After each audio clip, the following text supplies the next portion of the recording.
வணக்கம். நான் கோவை சதாசிவம் பேசுகிறேன்.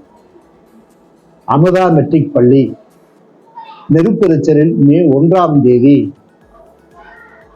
ஒரு திறப்பு விழா காண்கிறது என்கிற செய்தி அறிந்து நான் வெகுவாக மகிழ்ந்தேன். எனக்கு அமுதா பள்ளியை 40 ஆண்டுகளுக்கு முன்பே அறிமுகமான பள்ளி. 40 ஆண்டுகளுக்கு முன்பு திருப்பூரில் உழைக்கும் மக்களின் மிகுந்திருக்கிற இந்த திருப்பூரில் உழைப்பாளி மக்களின் குழந்தை தொழிலாளியாக மாறிவிடக் கூடாது, அவர்கள் கல்வி கற்று இந்த சமூகத்தின் மென்மையான வாழ்க்கையை நோக்கி நகர வேண்டும் என்று மிகுந்த அக்கறையோடு தொடங்கப்பட்ட அந்த பள்ளி இன்றைக்கு மெட்ரிக் பள்ளியாக இருக்கிறது.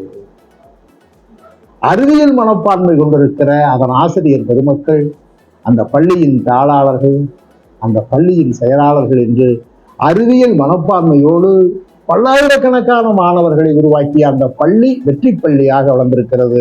அது மேல்நிலை பள்ளியாகவும் வளர வேண்டும்.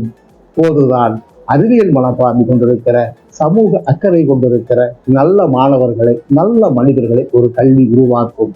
கல்வி நிறுவனம் என்பதும் ஒரு ஆலமரத்தை போல ஆயிரம் ஆண்டுகள் இந்த மண்ணில் வேரூன்றி நிற்க வேண்டியது கல்வி நிறுவனங்களும் தான். ஆக அன்பால் நாம் இணைவோம், அறிவால் அனைவரும் உயர்வோம். நன்றி.